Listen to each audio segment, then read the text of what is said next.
GeM TV நேயர்களுக்கு அன்பு வணக்கம். விநாயகப் பெருமானை வணங்கி இன்றைய 12 ராசிகளுக்கான பலன்களை காணலாம் வாருங்கள். இன்று 12/12/2024 கார்த்திகை மாதம் 27ஆம் தேதி குரோதி வருடம் வியாழக்கிழமை. அற்புதமான நாள், குருவாரம். இன்றைய ஆதிக்க கிரகம் குரு பகவான். இன்று நாம் வழிபட வேண்டிய தெய்வம் வழக்கம் போல் குருவாரத்திலே தட்சிணாமூர்த்தி சுவாமியை வழிபட வேண்டும். இன்றைய சூரிய உதயம் காலை 6:22 சூரிய அஸ்தமனம் மாலை 5:44. இன்றைய விளக்கேற்றும் நேரம் அதிலே மாறுதலே கிடையாது.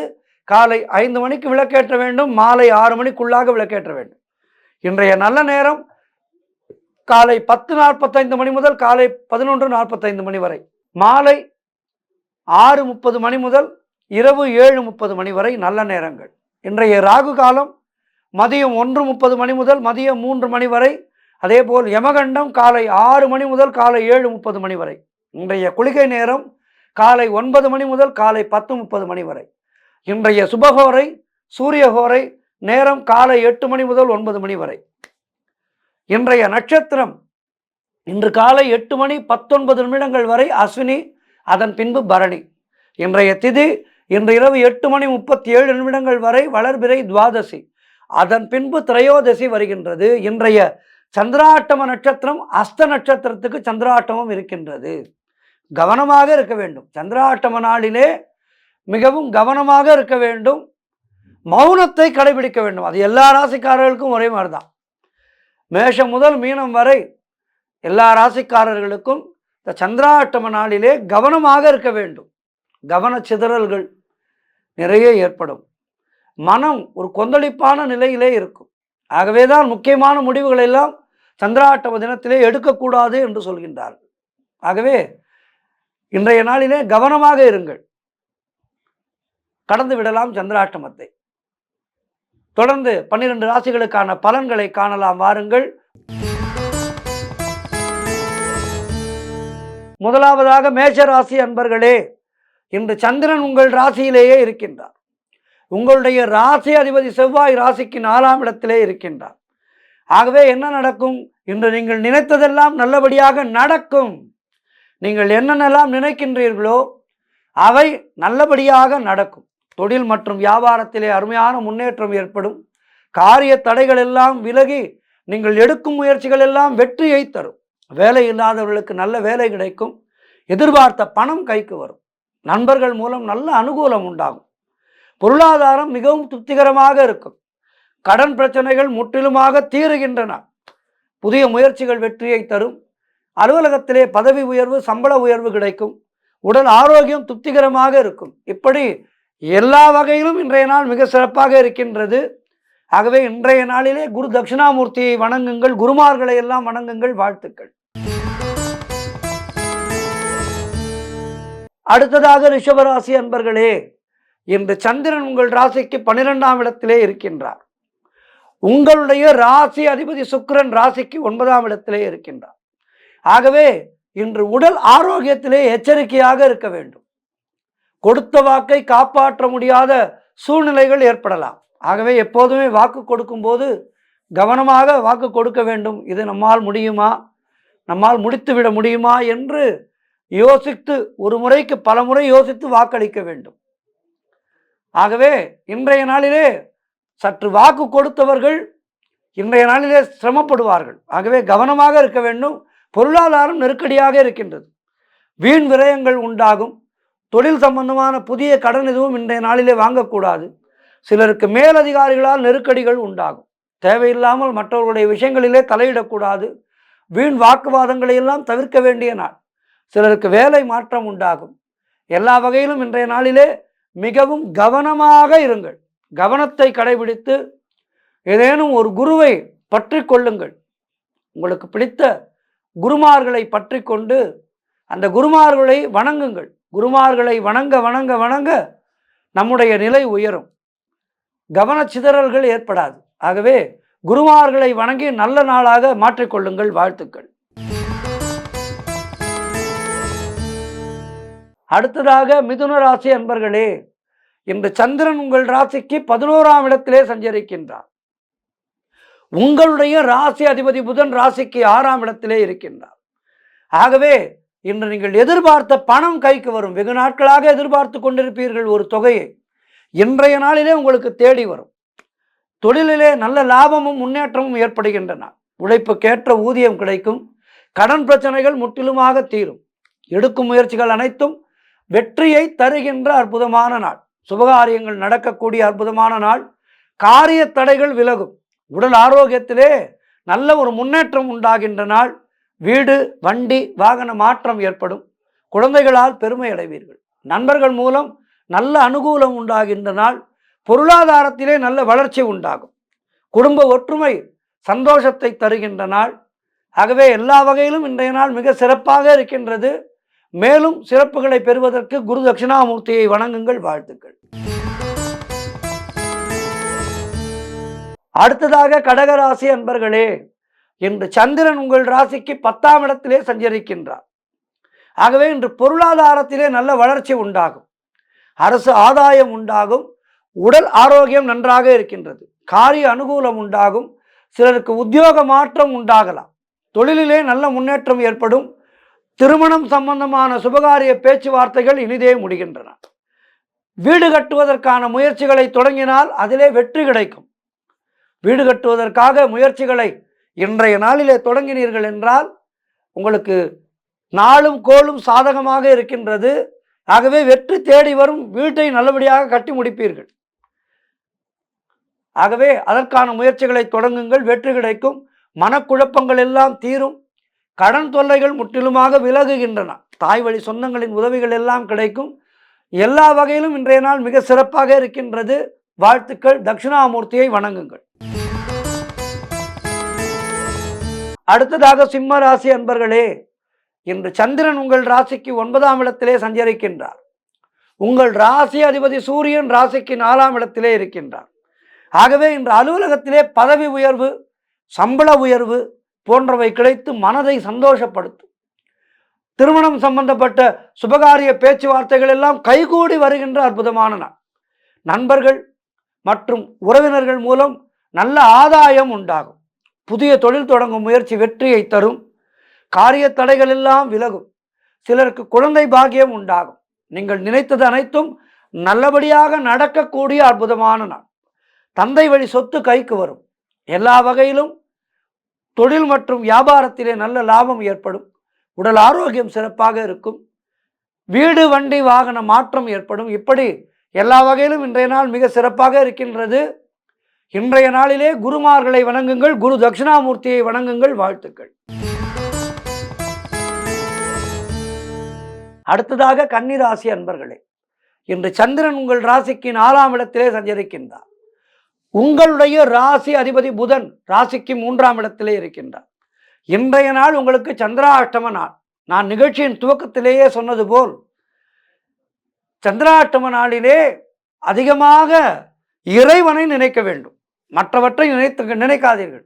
மற்றவற்றை நினைத்தால் இன்றைய நாளிலே மனம் பேதலித்துத்தான் போகும். ஆகவே அந்த மனதை பேதலிக்க விடாமல் இறைவனுடைய சிந்தனையிலே இன்றைய நாளை கடந்து செல்லுங்கள். கோர்ட் கேஸ் போன்ற பிரச்சனைகளில் ஈடுபடக்கூடாது. வேலை பளு அதிகமாக இருக்கும். அதேபோல் வேலை செய்யும் இடத்திலே மற்றவரை பற்றி எதுவும் பேசக்கூடாது. புதிய கடன் வாங்கக்கூடாது. கணவன் மனைவிக்குள் சண்டை சச்சரவுகள் ஏற்படலாம். ஆகவே விட்டு கொடுத்து செல்ல வேண்டும். உடல் ஆரோக்கியத்திலே மிகவும் கவனமாக இருக்க வேண்டும். குலதெய்வ வழிபாடு மன அமைதியை தரும். மொத்தத்தில் இன்றைய நாளிலே இப்படி இருக்க வேண்டும். மௌனத்தை கடைபிடிக்க வேண்டும். மௌனத்தை கடைபிடித்து மன அமைதிக்கு இறைவனுடைய நாமத்தை சொல்லிக்கொண்டே இருந்தால் சந்திராஷ்டம நாளை ஜெயித்து விடலாம். அது உங்களை ஒன்றும் செய்யாது. ஆகவே கவனமாக இருங்கள். இறை வழிபாட்டை கடைபிடியுங்கள். ராம நாமம் சொல்லுங்கள். வாழ்த்துக்கள். அடுத்ததாக துலாம் ராசி அன்பர்களே, இன்று சந்திரன் உங்கள் ராசிக்கு 7ஆம் இடத்திலே இருக்கின்றார். உங்களுடைய ராசி அதிபதி சுக்கிரன் ராசிக்கு 4ஆம் இடத்திலே இருக்கின்றார். ஆகவே இன்று வீடு வண்டி வாகன யோகம் உண்டாகின்றன. கணவன் மனைவிக்குள் இருந்து வந்த பிரச்சனைகள் எல்லாம் சரியாகும். புதிய தொழில் முயற்சிகள் வெற்றியை தரும். நண்பர்கள் மூலம் அனுகூலம் உண்டாகும். மனம் மிகவும் உற்சாகமாக காணப்படக்கூடிய நாள். செய்யும் செயலிலே பெயரும் புகழும் கிடைக்கும். சிலருக்கு திருமண பேச்சுவார்த்தைகள் சுபமாக முடியும். அலுவலகத்திலே சம்பள உயர்வு, பதவி உயர்வு போன்றவை கிடைக்கும். புதிய வேலை வாய்ப்புகள் வெற்றியை தரும். நீங்கள் புதிதாக வேலைக்கு முயற்சி செய்பவராக இருந்தால் வெற்றி கிடைக்கும். அதேபோல் சொந்த தொழில் செய்பவர்களுக்கு நல்ல லாபம் கிடைக்கும். தொழிலிலே நல்ல முன்னேற்றம் ஏற்படும். சுபகாரியங்கள் நடைபெறக்கூடிய அற்புதமான நாள். செய்கின்ற செயலிலெல்லாம் வெற்றி கிடைக்கின்றன. ஆகவே இன்றைய நாளிலே மேலும் வெற்றிகளை குவிப்பதற்கு குரு தட்சிணாமூர்த்தியை வணங்குங்கள், குருமார்களை வணங்குங்கள். வாழ்த்துக்கள். அடுத்ததாக விருச்சிக ராசி அன்பர்களே, இன்று சந்திரன் உங்கள் ராசிக்கு 6ஆம் இடத்திலே சஞ்சரிக்கின்றார். உங்களுடைய ராசி அதிபதி செவ்வாய் ராசிக்கு 9ஆம் இடத்திலே இருக்கின்றார். ஆகவே இன்று உத்தியோகத்திலே இருப்பவர்கள் பணியிலே கூடுதல் கவனம் செலுத்த வேண்டிய நாள். தொழில் மற்றும் வியாபாரத்திற்காக புதிய முதலீடுகளை தவிர்க்க வேண்டிய நாள். திருமணம் சம்பந்தப்பட்ட சுபகாரிய பேச்சுவார்த்தைகள் சற்று தாமதமாகும். நண்பர்கள் மற்றும் உறவினர்கள் மூலம் நல்ல ஆதாயம் உண்டாகும். உடல் ஆரோக்கியத்திலே எச்சரிக்கையாக இருக்க வேண்டும்.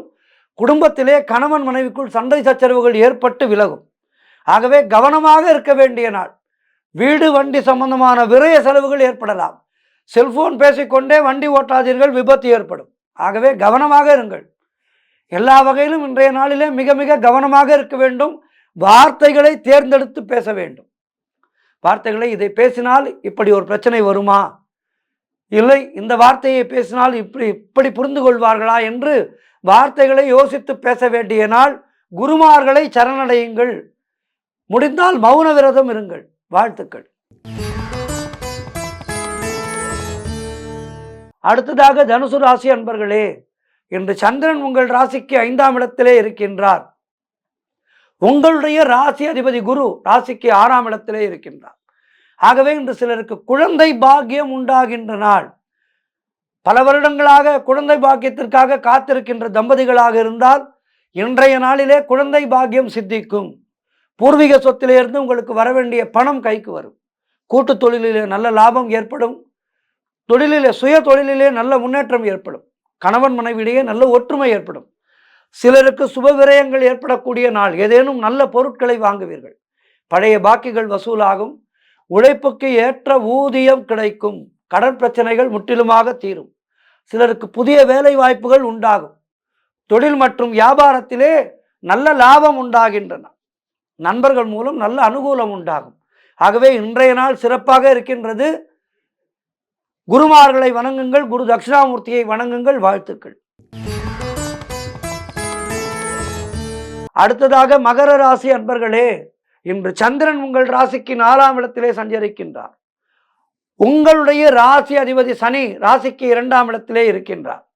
ஆகவே இன்றைய நாள் உங்களுக்கு வீடு வண்டி வாகன யோகம் உண்டாகின்ற நாள். பழைய வீட்டிலே இருந்தீர்கள் என்றால் வீட்டை புதுப்பிப்பதற்கான முயற்சிகளை எடுப்பீர்கள். அதேபோல் பழைய வாகனமாக இருந்தால் வாகனத்தை மாற்றுவதற்கான முயற்சிகளை எடுப்பீர்கள். அல்லது சொந்த வீடு வாங்குவதற்கான முயற்சிகளை தொடங்கினால் அதிலே நல்ல வெற்றியை பெறுவீர்கள். இன்றைய நாளிலே சொந்த வீடு வாங்குவதற்கான முயற்சிகளை தொடங்கினீர்கள் என்றால் வெற்றி உண்டாகும். விரைவிலே சொந்த வீடு வாங்கிவிடுவீர்கள். தொழிலிலே நல்ல லாபம் ஏற்படுகின்றன. புதிய முயற்சிகள் எல்லாம் வெற்றியை தரக்கூடிய அற்புதமான நாளாக இன்றைய நாள் இருக்கின்றது. குலதெய்வ வழிபாடு அனுகூலத்தை தரும். முன்னோர்களுடைய ஆசீர்வாதம் பரிபூர்ணமாக கிடைக்கின்ற நாள். கணவன் மனைவிடையே நல்ல ஒற்றுமை ஏற்படும். உறவினர்களால் நல்ல ஆதாயம் உண்டாகும். இப்படி எல்லா வகையிலும் இன்றைய நாள் மிக சிறப்பாக இருக்கின்றது. ஆகவே இன்றைய நாளிலே மேலும் சிறப்புகளை பெறுவதற்கு குரு தட்சிணாமூர்த்தியை நீங்கள் வணங்க வேண்டும். உங்களுடைய காரியங்கள் அனைத்தும் நல்லபடியாக நடக்கக்கூடிய நாளாக இன்றைய நாள் இருக்கின்றது. குருமார்களை வணங்குங்கள். வாழ்த்துக்கள். அடுத்ததாக கும்பராசி அன்பர்களே, இன்று சந்திரன் உங்கள் ராசிக்கு 3ஆம் இடத்திலே சஞ்சரிக்கின்றார். உங்களுடைய ராசி அதிபதி சனி ராசியிலேயே இருக்கின்றார். ஆகவே இன்று திருமணம் சம்பந்தமான சுபகாரிய பேச்சுவார்த்தைகள் இனிதே முடியும். உடல் ஆரோக்கியத்திலே நல்ல முன்னேற்றம் உண்டாகும். கடன் தொல்லைகள் விலகும். நண்பர்கள் மூலம் எதிர்பார்த்த உதவிகள் கிடைக்கும். தந்தை உறவு வழியிலே நல்ல அனுகூலம் உண்டாகும். கூட்டு தொழிலிலே நல்ல லாபங்கள் வரக்கூடிய நாள். வேலை இல்லாதவர்களுக்கு நல்ல வேலை கிடைக்கும். பொருள் வரவு தன லாபம் அதிகரிக்கின்ற நாள். எடுக்கின்ற முயற்சிகள் எல்லாம் வெற்றியை தரும். திடீர் அதிர்ஷ்டம் சிலருக்கு கை கொடுக்கும். ஆகவே இன்றைய நாள் மிக சிறப்பாக இருக்கின்றது. குருமார்களை வணங்குங்கள். குருமார்களை வணங்கி மேலும் சிறப்புகளை பெறுங்கள். வாழ்த்துக்கள். அடுத்ததாக 12 ராசிகளிலே இறுதியான ராசி மீன ராசி அன்பர்களே. இன்று சந்திரன் உங்கள் ராசிக்கு 2ஆம் இடத்திலே சஞ்சரிக்கின்றார். உங்களுடைய ராசி அதிபதி குரு ராசிக்கு 3ஆம் இடத்திலே இருக்கின்றார். ஆகவே இன்று உங்களுக்கு காரிய வெற்றிகள் உண்டாகின்ற நாள். சிலருக்கு வண்டி வாகன யோகம் உண்டாகும். கூட்டு தொழிலிலே நல்ல லாபம் ஏற்படும். வீடு மாறுவீர்கள். புதிதான வீட்டுக்கு மாறுவீர்கள். சிலருக்கு எதிர்பார்த்த இடமாற்றம் அமையும். திருமணம் சம்பந்தமான சுபகாரிய பேச்சுவார்த்தைகள் இனிதே முடிகின்ற நாள். பழைய பாக்கிகள் வசூலாகும். குலதெய்வ வழிபாடு வெற்றியை தரும். மனம் மிகவும் சந்தோஷமாக இருக்கின்ற நாள். கடன் பிரச்சனைகள் முற்றிலுமாக தீரும். பொருளாதாரம் திருப்திகரமாக இருக்கும். பிள்ளைகளால் பெருமை ஏற்படும். வாழ்க்கை துணையால் நல்ல மகிழ்ச்சி உண்டாகும். உறவினர்களோடு இருந்து வந்த மன வருத்தங்கள் எல்லாம் தீருகின்ற நாள். தொழில் மற்றும் வியாபாரத்திலே நல்ல முன்னேற்றம் உண்டாகும். அலுவலகத்திலே இருந்த நெருக்கடிகள் எல்லாம் குறைகின்ற நாள். ஆக மீனராசியினருக்கு இன்றைய நாள் மிக சிறப்பாக இருக்கின்றது. மேலும் சிறப்புகளை பெறுவதற்கு குருமார்களை வணங்குங்கள். தட்சிணாமூர்த்தியை வணங்குங்கள். குரு ஸ்லோகம் சொல்லுங்கள். ஓம் குருப்யோ நமக என்று குருமார்களை வணங்குங்கள். 12 ராசிக்காரர்களுமே இன்று வணங்க வேண்டிய தெய்வம் என்று பார்த்தால் குரு தட்சிணாமூர்த்தியை வணங்க வேண்டும். இன்றைய ஆன்மீக தகவல், அதாவது வீடுகளிலே விளக்கேற்றி வைத்து வழிபடுவது என்பது காலம் காலமாக நம்முடைய சனாதன இந்து தர்மத்திலே இருக்கின்ற நடைமுறை. குறிப்பாக திருக்கார்த்திகை நாளிலே எதற்காக இல்லத்திலே விளக்கேற்றுகின்றோம், வீட்டு வாசலிலே விளக்கேற்றுகின்றோம் என்பதை பற்றியெல்லாம் இப்போது பார்க்க இருக்கின்றோம். என்னவென்றால், இந்த கார்த்திகை மற்றும் மார்கழி மாதம், இந்த 2 மாதங்களும் தேவர்களுடைய விடியற்காலை பொழுது. அவர்கள் பூலோகம் நோக்கி வருவதாக ஐதீகம். எல்லா தெய்வங்களுமே பூலோகத்தை நோக்கி வருவதாக இந்த 2 மாதங்களிலே ஐதீகம். அதனால்தான் இந்த 2 மாதங்களை இறைவனை வணங்குகின்ற மாதங்களாக முக்கியமாக வைத்தார்கள். குறிப்பாக இந்த மார்கழி மாதம் ஆண்டாள் நாச்சியார் நோன்பு நோற்ற மாதம். ஆகவே இந்த மார்கழி நோன்பை எடுத்துக்கொண்டு செய்கின்ற பெண்களுக்கெல்லாம் நிச்சயமாக நல்ல கணவன் அமைந்து நல்ல மன வாழ்க்கை அமையும் என்பது ஐதீகம். இந்த திருக்கார்த்திகை தீபமானது சைவம் வைணவம் இரண்டுக்குமே மிக முக்கியமான பண்டிகை திருக்கார்த்திகை தீபம். பெருமாள் கோவில்களிலேயும் திருக்கார்த்திகை மிகவும் உற்சாகமாக கொண்டாடுவார்கள். அதேபோல் அப்படி தேவர்களுக்கான விடியற்காலை பொழுதாக இருக்கின்ற காரணத்தினாலே தான் நாம் எல்லோரும் வீட்டு வாசலிலே காலை மாலை 2 வேளைகளிலேயும் விளக்கேற்றி வைத்து வழிபாடு செய்கின்றோம். இங்கே சிவபெருமான் திருவண்ணாமலையிலே அக்னி ரூபமாக காட்சியளிக்கின்றார். அந்த அக்னி ரூபமாக காட்சியளிக்கின்ற சிவபெருமானுக்கு அந்த அக்னியாலேயே நாம் விளக்கேற்றி அவரை வணங்குகின்றோம். அக்னி ரூபமாக இருக்கின்ற சிவபெருமானை அந்த அக்னியாலேயே வணங்குகின்றோம். மிகப்பெரிய ஒரு தீபத்தை அண்ணாமலையிலே ஏற்றுவார்கள். மலையே சிவனாக இருப்பது, அக்னி ரூபமாக விளங்குகின்ற அந்த திருவண்ணாமலை, அந்த திருவண்ணாமலையானை நாம் வணங்குகின்றோம். அடிமுடி காணாத அண்ணாமலை என்று சொல்வார்கள். அதாவது சிவபெருமானுடைய சிரசை காண வேண்டும் என்று பிரம்மாவும் விஷ்ணுவும் போகிறார்கள். பல யுகங்கள் கடந்தும் அண்ணாமலையானுடைய அந்த தலைமுடியை பார்க்க முடியவில்லை. சோர்ந்து போன மகாவிஷ்ணு, சரி தலைமுடியை பார்க்க வேண்டாம், பாதத்தை பார்ப்போம் என்று இறங்கி விடுகின்றார். இறங்கி பூமியை பிளக்க அது அதல பாதாளங்களை கடந்து சென்று கொண்டே இருக்கின்றது. அவருடைய பாத தரிசனமும் கிடைக்குவதற்கு மிகவும் சிரமப்படுகின்றார். விஷ்ணு படுகின்ற கஷ்டத்தை பார்த்து சிவபெருமான் தானாக மனமுவந்து மகாவிஷ்ணுவுக்கு பாத தரிசனத்தை தருகின்றார். அப்போது சிவபெருமானுடைய அவருடைய அந்த சிரசின் தரிசனமும் கிடைக்கின்றது. மகாவிஷ்ணு போய் நம்முடைய காலை தொட்டு விட்டாரே என்று சிவபெருமான் பதறிப்போய் தலை குனிகின்றார். அப்போது சிரசையும் பார்த்து விடுகின்றார். இது ஆகச்சிறந்த தத்துவம் இதற்குள்ளே பொதிந்து கிடக்கின்றது. கர்வம் என்பதை விட்டு நாம் இறை நம்பிக்கையோடு இறைவனை நாம் வணங்கினால் அந்த சிவபெருமான் நமக்கு வேண்டியன எல்லாம் தருவான் என்பது இதனுள்ளே பொதிந்துள்ள தத்துவம். அப்படிப்பட்ட அற்புதமான தத்துவங்களை அடக்கியது நம்முடைய புராணங்கள் மற்றும் ஐதீகங்கள் எல்லாம். இதிலே இந்த விளக்கேற்றுவது எப்படி என்று பார்க்கலாம். விளக்கேற்றுவதற்கான எந்த நேரத்திலே விளக்கேற்ற வேண்டும், எந்த திசையிலே விளக்கேற்ற வேண்டும் என்பதையெல்லாம் இந்த நிகழ்ச்சியிலே நாம் பார்க்கலாம். நாளை கார்த்திகை தீபம் அல்லவா? எல்லோருடைய இல்லங்களிலேயும் இறை பரம்பொருளுடைய பரிபூர்ணமான அனுகிரகம் சாநித்தியமாக இருக்க வேண்டும் என்று பிரார்த்தித்து கொண்டு இந்த வகைகளை எல்லாம் பார்ப்போம். சாதாரணமாக விளக்குகள் பஞ்சலோகம், வெள்ளி விளக்கு, பாவை விளக்கு, சரவிளக்கு, காமாட்சி விளக்கு, குத்து விளக்கு, கோடி விளக்கு, துண்டாமணி விளக்கு, அகல் விளக்கு என பல வகைகளிலே விளக்குகள் இருக்கின்றது. இதிலே அகல் விளக்கை நாம் தூய்மையான பக்தியோடு ஏற்றி வைத்து வழிபட நமக்கு இறையருள் பூர்ணமாக கிடைக்கும் என்பது உண்மை. பஞ்சலோகம் மற்றவையெல்லாம் வாங்கலாம் என்றாலும் ஆதி காலத்திலிருந்து நாம் இந்த திருக்கார்த்திகை தீபத்துக்கான விளக்கு என்றால் அது அகல் விளக்குத்தான். வசதி இருப்பவர்கள் பல விளக்குகளை வாங்கலாம். ஆனால் ஐதீகம் என்று பார்த்தால் அகல் விளக்கிலே தான் நாம் ஏற்றி வழிபட வேண்டும். 5 முக விளக்குகள் ஏற்றலாம். அது இல்லத்திலே பூஜை அறையிலே 5 முக விளக்குகளை ஏற்றி சிவபெருமானுடைய பதிகங்களை எல்லாம் பாடி அபிராமி அந்தாதி பாடலாம். அம்பாளை அழைத்து இப்படி இந்த கார்த்திகை நன்னாளிலே விளக்குகளை ஏற்றலாம்.